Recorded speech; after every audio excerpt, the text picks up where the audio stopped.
Hello students, how are you. आज के video में हम न्यूमेरिकल्स करने वाले हैं एक्सरसाइज के चैप्टर नंबर 6 के। बट जो कैलकुलेशन वाले न्यूमेरिकल होंगे वही हम करने वाले हैं, ठीक है।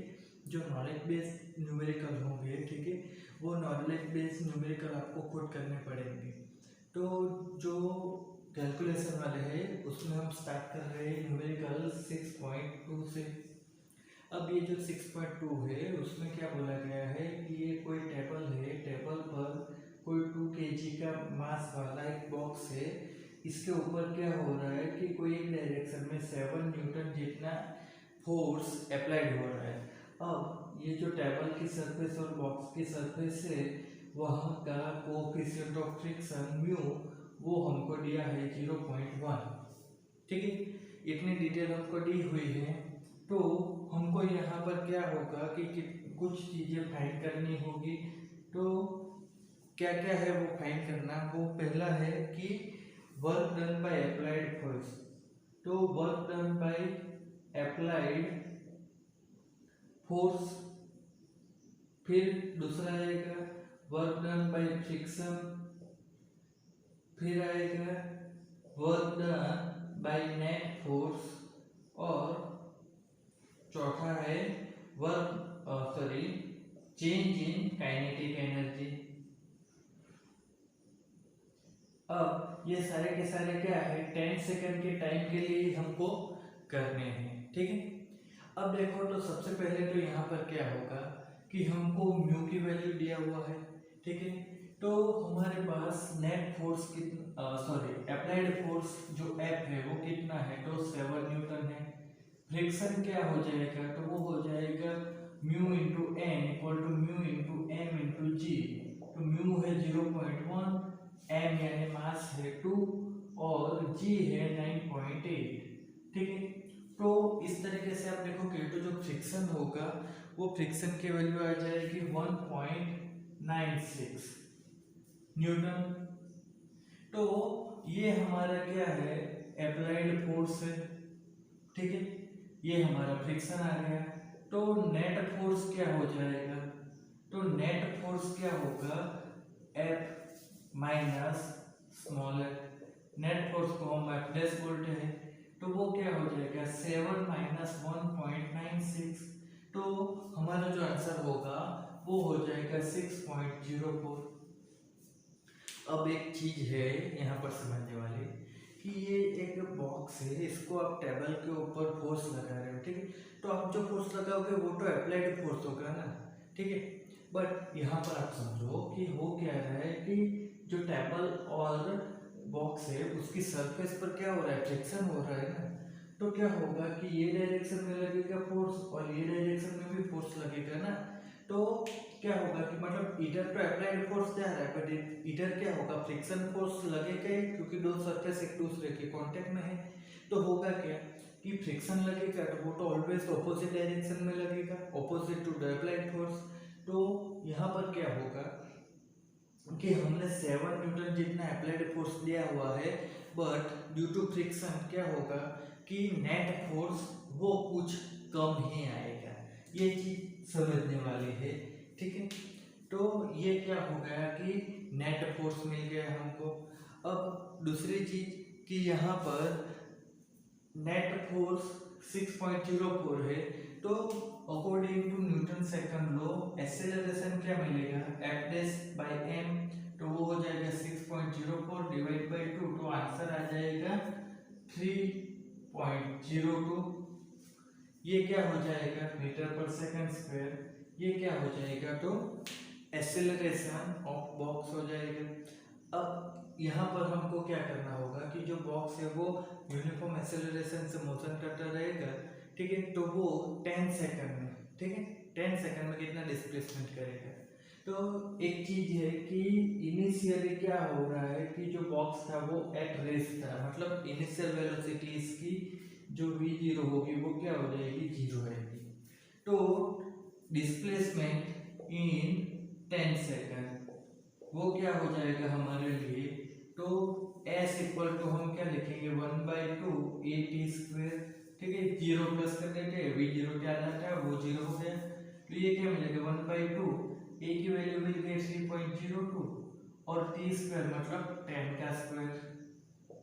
तो ये जो आंसर होगा ये आंसर हो जाएगा 126 मीटर। ये क्या बता रहा है कि 7 न्यूटन अप्लाइड फोर्स है बट नेट फोर्स 6.04 है, तो उसका एक्सेलरेशन 3.02 है। तो वहां पर 10 सेकंड के टाइम में वो 126 मीटर जितना डिस्प्लेसमेंट करेगा। तो अब देखो क्या फाइंड करना है, वर्क डन। तो वर्क डन का फॉर्मूला क्या है, फोर्स इनटू डिस्प्लेसमेंट। ठीक है, 10 सेकंड में होने वाला डिस्प्लेसमेंट मिल गया। ठीक है, अप्लाइड फोर्स दिया हुआ है, फ्रिक्शन हमने फाइंड कर लिया, नेट फोर्स भी फाइंड कर लिया। तो करते रहो। क्या होगा कि सबसे पहले की बात करें तो अप्लाइड फोर्स है, तो work done by applied force की हम बात करें तो वो क्या हो जाएगा, W equal to F into T. तो वो क्या हो जाएगा, तो फोर्स कितना है 7 और डिस्प्लेसमेंट 126, तो ये आंसर 882 मीटर हो जाएगा, सॉरी जूल। ठीक है, अब दूसरा क्या है, ये 1 ये 2। दूसरा है work done by friction force. तो फ्रिक्शन फोर्स क्या होता है कि वो ऑपोजिट डायरेक्शन में लग रहा है। अप्लाइड फोर्स ये डायरेक्शन में, तो ऑपोजिट ये डायरेक्शन में है, फ्रिक्शन फोर्स ये डायरेक्शन में, तो मतलब क्या आ जाएगा, माइनस आ जाएगा। या फिर अगर आपने ठीक से पढ़ा हो तो क्या होगा कि जो वर्क डन आता है वो क्या होता है एफ डी कॉस थीटा। तो यहाँ पर क्या होगा कि फोर्स ये डिस्प्लेसमेंट ये डायरेक्शन में हो रहा है, फोर्स ये डायरेक्शन में, तो दोनों के बीच का एंगल 180 आ गया, तो cos 180 माइनस होता है, तो वो यहाँ पर माइनस आ जाता है, वो भी आप कर सकते हो। तो डायरेक्ट माइनस लिख लो चलता है। ठीक है, तो माइनस एफ इंटू डी। तो फ्रिक्शन फोर्स हमको कितना मिला है, माइनस 1.96 आ जाएगा इंटू डिस्प्लेसमेंट तो 126 ही होगा। तो ये जो आंसर हो जाएगा वो हो जाएगा 247 जूल। ठीक है, अब थर्ड वन क्या है कि work done by net force. ठीक है, work done by net force, तो वो क्या हो जाएगा, फोर्स इंटू डिस्प्लेसमेंट। तो ये आ जाएगा 6.04 इंटू 126। तो यहाँ पर हमको आंसर मिल जाएगा 635।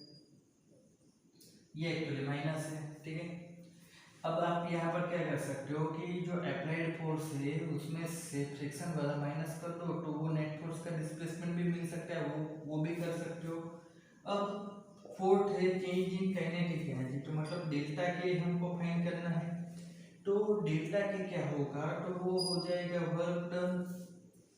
ठीक है, work done sorry work energy theorem का जो स्टेटमेंट है वो क्या कहता है कि change in kinetic energy is work done by net force. तो यहाँ पर work done by net force वो क्या है 635, that is equal to change in kinetic energy. तो change in kinetic energy that is equal to work done by net force that is equal to 635 joule. यहाँ पर भी joule आता है unit. तो ये क्या है हमारा न्यूमेरिकल 6.2 था। अब आगे हम देखेंगे डायरेक्ट 6.9 के बारे में। अब यहाँ पर एक चीज आपको देखने वाली है कि work done by net force and change in kinetic energy same रहता है। ठीक है, तो ये एक्चुअली वर्क एनर्जी थ्योरम ही बता रहा है।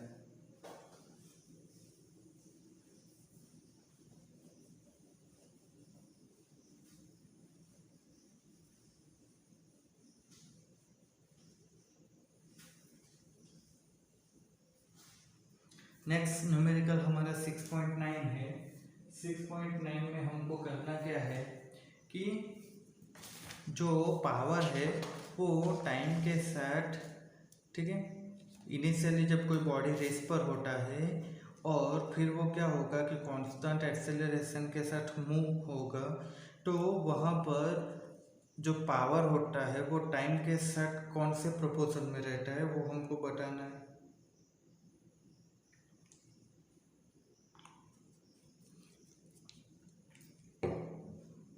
ठीक है, यहाँ पर अगर कुछ टाइम वेस्ट हो रहा है ऐसा लग रहा है तो आप स्पीड बढ़ा कर भी देख सकते हो। ठीक है, तो अब देखो यहाँ पर क्या बोला है कि जो पावर है, ठीक है, वो पावर क्या हो रहा है कि किसके टाइम के साथ कौन से प्रोपोर्शन में रहेगा वो हमको बताना है। अब देखो तो पावर का फॉर्मूला जो होगा वो फॉर्मूला क्या होता था, तो वर्क डन बाय टाइम, ठीक है, वर्क डन अपन यूनिट टाइम। तो यहाँ से हम क्या लिख सकते हैं, फोर्स इंटू डिस्प्लेसमेंट अपन टाइम। तो ये क्या हो जाएगा, फोर्स अपन क्या हो जाएगा, सॉरी डिस्प्लेसमेंट अपन टाइम वो वेलोसिटी हो जाएगा, ठीक है। तो अब यहाँ से आगे हम क्या कर सकते हैं कि ये फोर्स वेलोसिटी की जगह हम क्या लिख सकते हैं, तो एक्सेलरेशन इनटू टाइम लिख सकते हैं। अब देखो तो यहाँ पर क्या हो जाएगा, फोर्स है और इसकी जगह फोर्स अपन क्या लिख सकते हैं, मास, और ये टाइम तो है।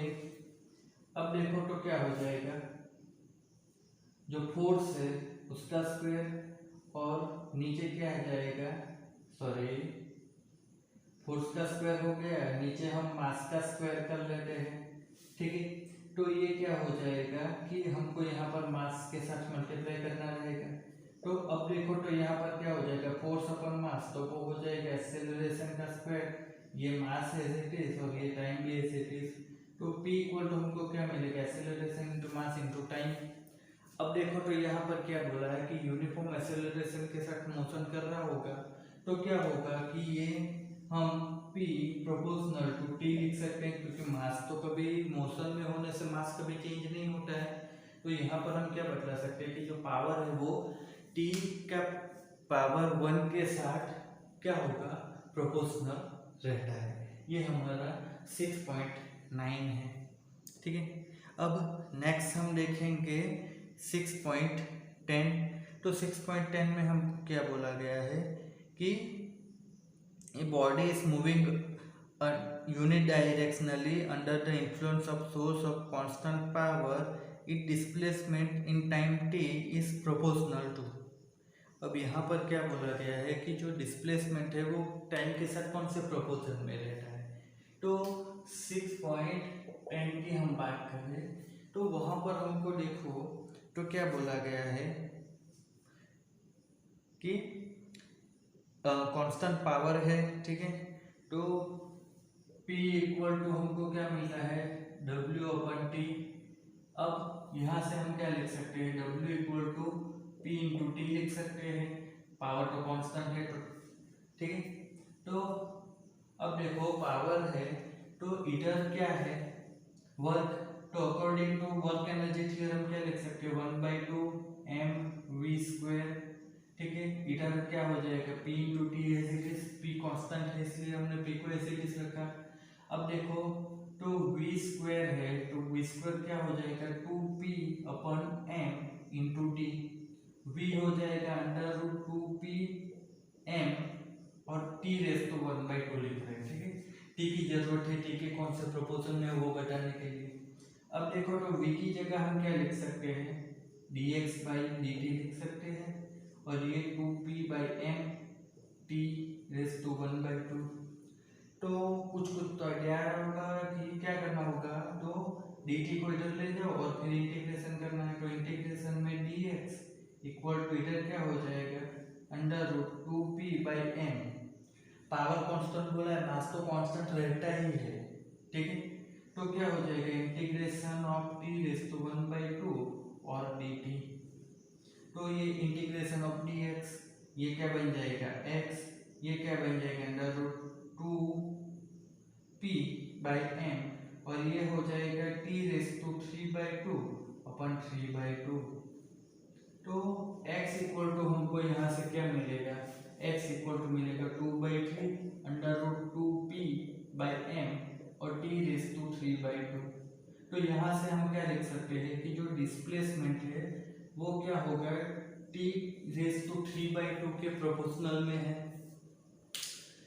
हमको डिस्प्लेसमेंट टाइम के साथ कौन से प्रोपोर्शन में है वही तो बताना है। तो क्या हो जाएगा कि displacement time t raise to 3/2 के डायरेक्टली प्रोपोर्शनल है, ये हम बता सकते हैं। तो ये हमारा कौन सा था, 6.10 था।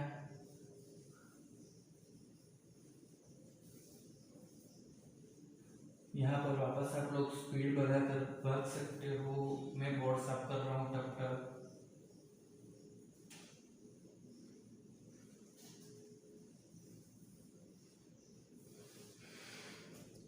अब देखो, तो 6.11 की हम बात करें तो 6.11 में क्या है कि कोई पार्टिकल के ऊपर फोर्स लग रहा है, वो फोर्स है -I + 2J + 3K।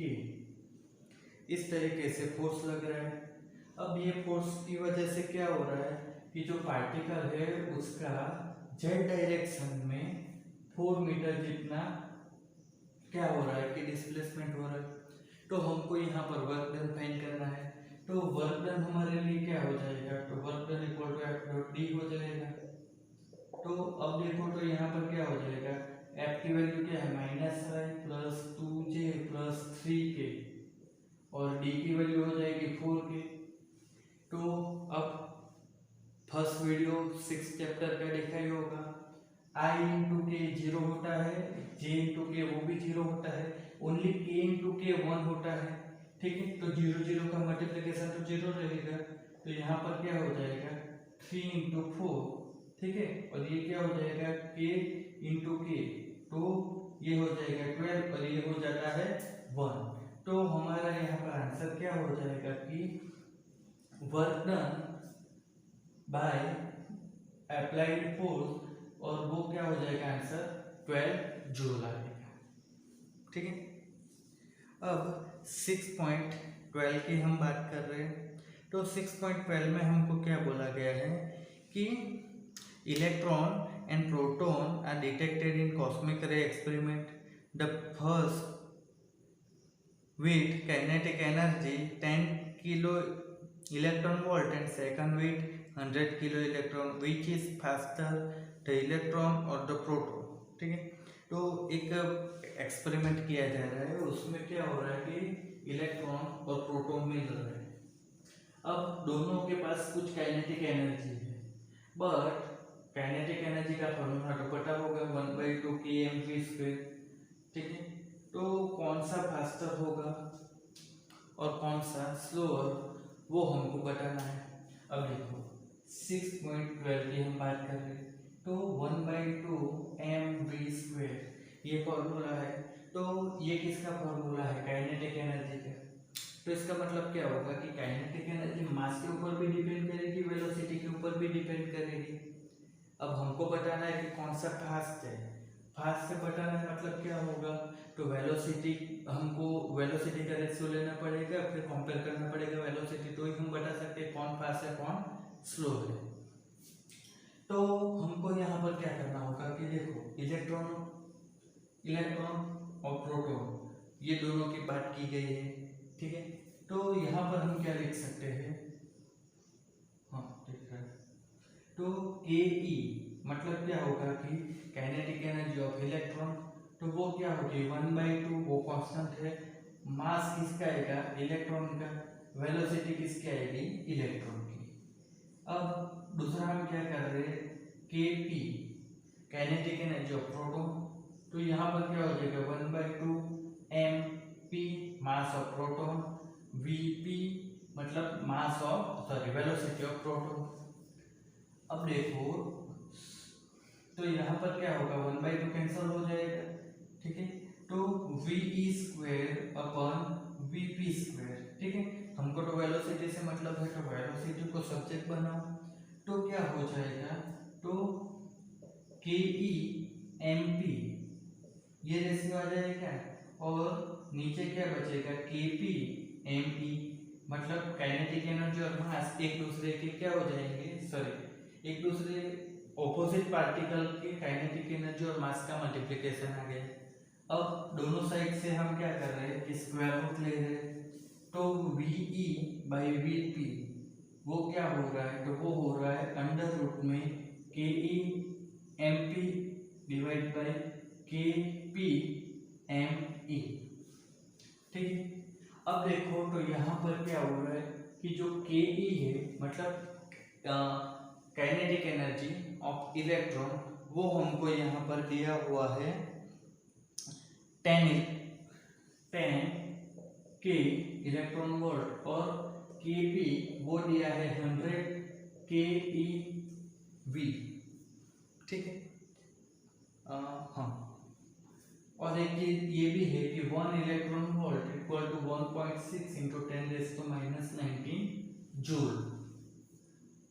अब देखो तो वो वैल्यू हम यहाँ पर रखेंगे तो क्या हो जाएगा VE अपन VP वो हमको क्या मिलेगा, तो KE 100K सॉरी 10K, तो 10 इंटू 10⁻³ और इलेक्ट्रॉन वोल्ट है तो इलेक्ट्रॉन वोल्ट की वैल्यू क्या बताई 1.6 इंटू 10⁻⁹ मल्टीप्लाई KE मतलब काइनेटिक एनर्जी आ गई, मास ऑफ प्रोटॉन तो वो है 9.1 इंटू 10⁻,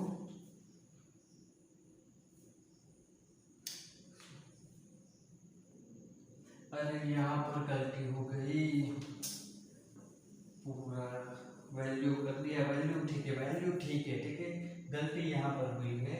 देखो क्या हुआ है कि हमको वेलोसिटी का रेशियो चाहिए तो क्या होगा कि VE अपन VP करना है, ठीक है, तो इसको सब्जेक्ट बना रहे हैं हम, ठीक है, तो क्या हो जाएगा, तो VE अपन VP दोनों का स्क्वायर रख रहे हैं, ठीक है, तो ये हम सब्जेक्ट बना रहे हैं तो हमको यहाँ से क्या मिलेगा MP और KE और नीचे क्या आ जाएगा, तो ME और ये क्या बचेगा KP, इस तरीके से बचेगा। अब देखो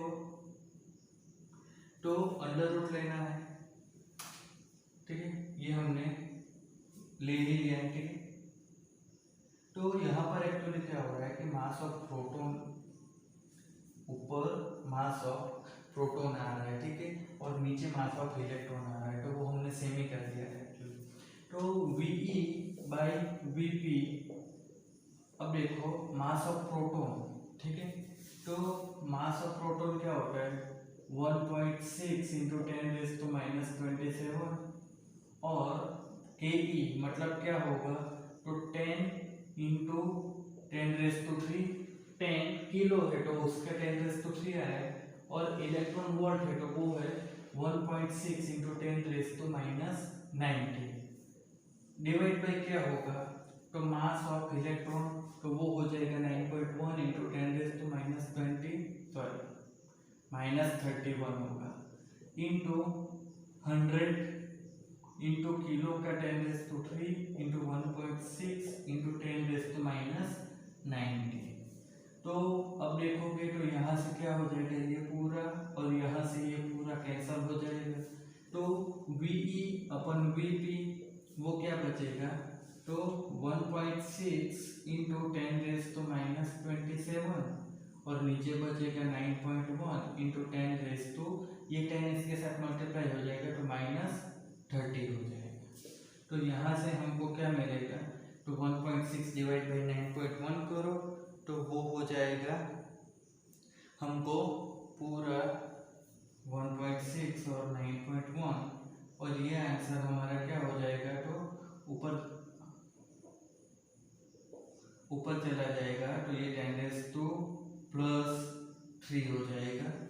अब यहाँ से हम क्या कर सकते हैं कि VE अपन VP इसका जो आंसर आएगा वो आंसर आप लिखोगे तो 13.54। इसका मतलब क्या हो रहा है कि VE upon VP is greater than 1, तो हम क्या लिख सकते हैं VE ग्रेटर देन VP। अब VE क्या है, तो वेलोसिटी ऑफ इलेक्ट्रॉन, VP है velocity of proton, so equation क्या बता रहा है, velocity of electron is greater than velocity of proton, that means कि इलेक्ट्रॉन फास्ट होगा, ठीक है। तो आज के लेक्चर में इतने न्यूमेरिकल, नेक्स्ट वीडियो में कुछ और न्यूमेरिकल के साथ मिलेंगे, तब तक के लिए स्टडी करते रहना।